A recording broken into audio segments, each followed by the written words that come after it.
Sa araw na ito handa na ako para puntahan ang isang aktibong rescue volunteer na aming katuwang kung may malaking event ang lokal na pamahalaan kung kaya naman naglagay kami ng radio base para mabilis ang aming communication.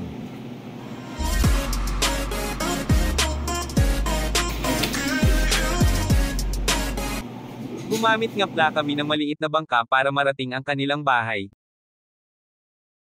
Galing din sila sa aming office para personal na iabot ang mga kailangan mga gamit tulad ng base power supply antenna coax cable at B5.